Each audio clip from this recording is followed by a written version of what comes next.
Aquesta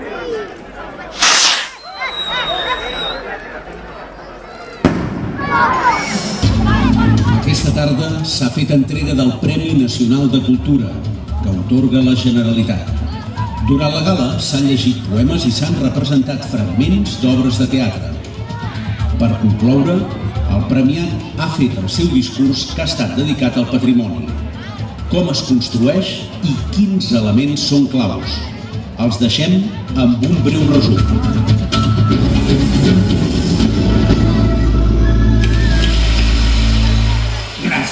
Gràcies. Primer de tot, vull acceptar aquest premi amb resignació. Sabem que la cultura popular és important per a construir el nostre present i futur, però no tenim clar què la conforma. Creiem saber que per edificar un país o nació li cal un patrimoni, però no ens posem mai d'acord per decidir què pot ser-ho i què no. Tradicions antigues que encara les representen han perdut tot significat. En canvi, quan sorgeixen de noves, no sabem si han de ser considerades part nostra. Coneixem verdaderament els orígens del nostre folklore? Sabem quins elements són bàsics en tota festa popular? Avui em disposo a indagar sobre aquesta llarga i dificultosa qüestió que durant tant de temps s'ha preferit no abordar. Per començar, quan era petit,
datava els 3 toms ja al segle XV, en honor a Sant Antoni Abat, patró dels animals. Segons s'explica, molt jove, als 20 anys, el sant va ser cridat per Déu, tot i l'oposició del dimoni. El pardal, quan s'ajocava, feia remor.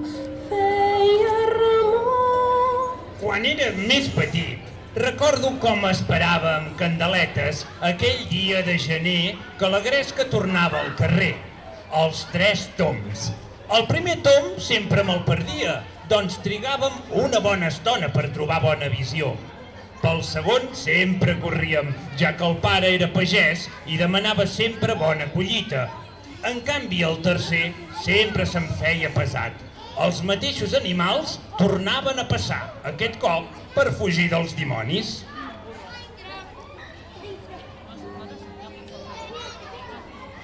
Els dimonis i el foc també són molt presents a la nostra tradició, just en aquesta mateixa diada. Quin és, si no, el millor element per propiciar la purificació del pas de l'hivern a la primavera? El bé contra el mal.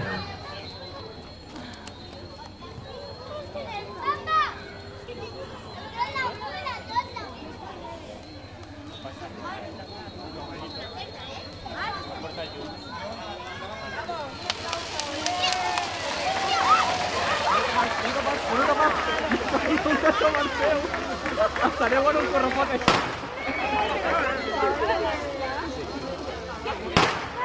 És broma, no?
Dins de la festivitat de Sant Pere, a Reus, el seguici rep les despulles del sant i el toc de processó sona dia i nit.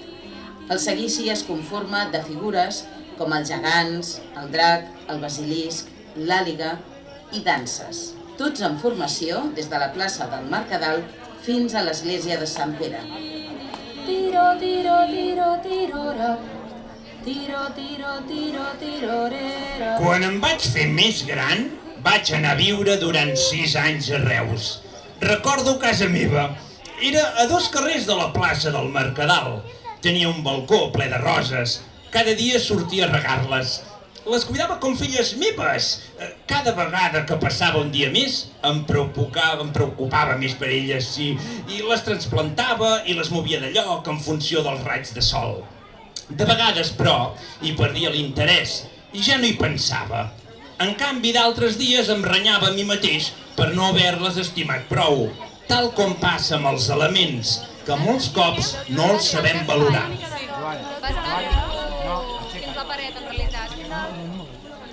La meva veïna, en canvi, tenia flors d'origen asiàtic. De quan va visitar Tòquio, sí, fa molts anys, recordo que cada matí ens saludàvem. Bon dia, Paquita! Com passa la nit? Com la passada, sí? I xerràvem, i xerràvem.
1937, el general Franco va dictar l'ordre de prohibició de tots els carnavals. Els anys van passar i algunes localitats van aconseguir abolir la dictadura substituint la festa per la Festa Major d'hivern. Encara en dictadura, l'any 1971, a Solsona, un grup de joves van decidir fer arribar de nou el carnaval. Amb l'ajuda del taller d'escultura Casserres i un poble entregat, s'hi va crear tot un seguici.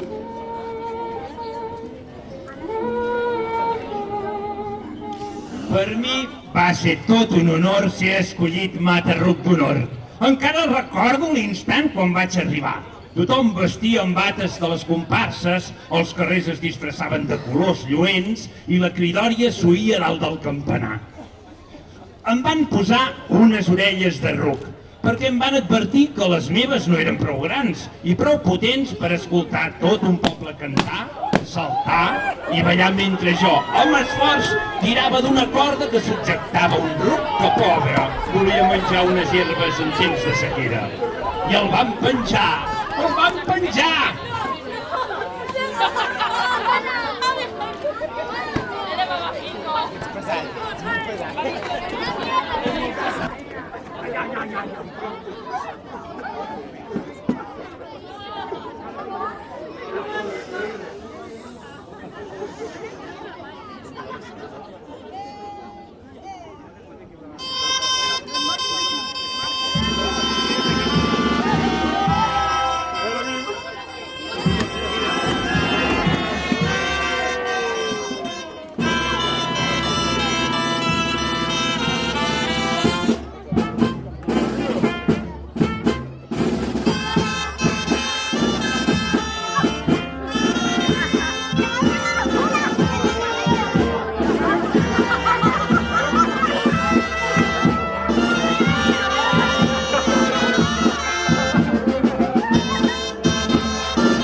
Les festes d'Olot, celebrades en honor a la Mare de Déu d'Altura, patrona de la ciutat, ja es troben documentades al segle XVII i es té notícia d'actes festius amb motiu d'aquesta diada a partir de 1936, any que està documentada la celebració del Correbou, Ball a la plaça i Seguidilles.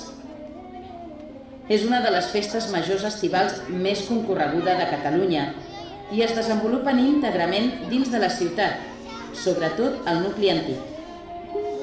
Els gegants d'Olot, encapçalats pel cap de Lligamosques i juntament amb els cavallins, són les figures més representatives.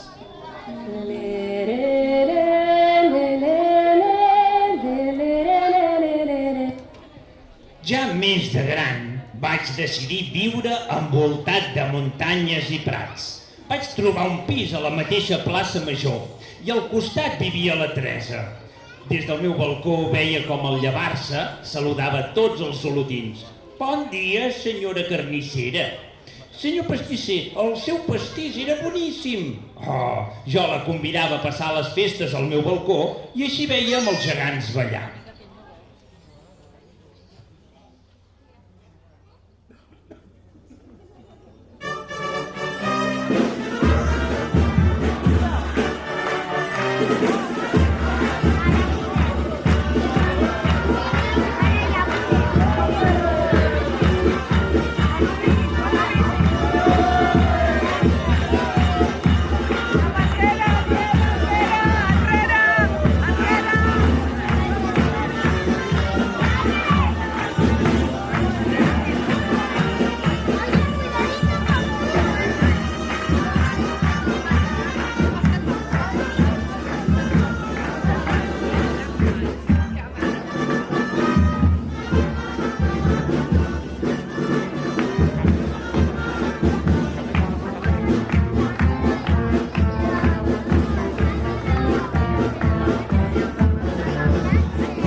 Érem allà on s'hi respira l'emoció dels més petits, on les vaques pasturen a pocs quilòmetres de distància i on ningú té pressa per marxar a treballar.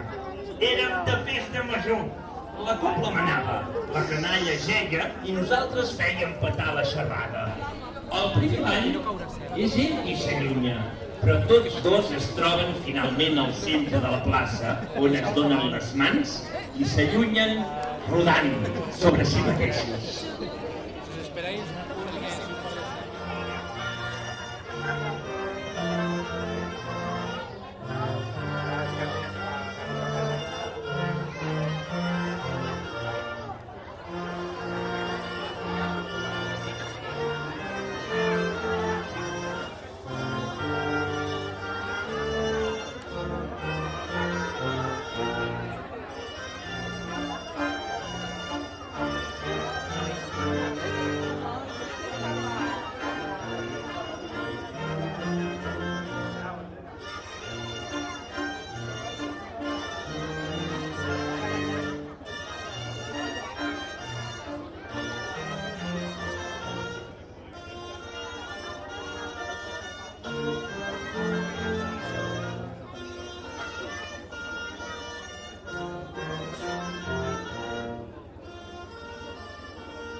veig la gegantessa rodar, recordo totes les tardes que la Teresa pujava al balcó. En especial l'última nit de les festes, que els gegants ballaven sota la llum de les espelmes. Ja de nit, la plaça es preparava per l'últim ball, quan els gegants s'ajuntaven i amb delit i respecte esclatava aplaudint. La gegantessa rep l'escalf de tota la plaça.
Tot el folklore s'origina dins de celebracions litúrgiques durant l'edat mitjana. Les primeres representacions de les figures eren l'ànima.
I fent referència a tots els records esmentats prèviament al meu discurs, vull concloure que patrimoni, al meu entendre, és la lluita entre la vida i el foc, la devoció a figures gegantines.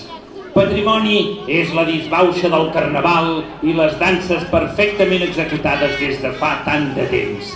Patrimoni també ho són tots els pares que porten els fills a veure els Tres Tombs any rere any, perquè tot allò que ens fa ser com som ho hem heretat d'una tradició molt antiga que ens descriu, ens ensenya a estimar, a gaudir i a apreciar la vida com a reflexe de què som. Moltes cultures, una humanitat. Per tant, preserveu les nostres de cultura de cada espai de les vostres vides, que només així existirem.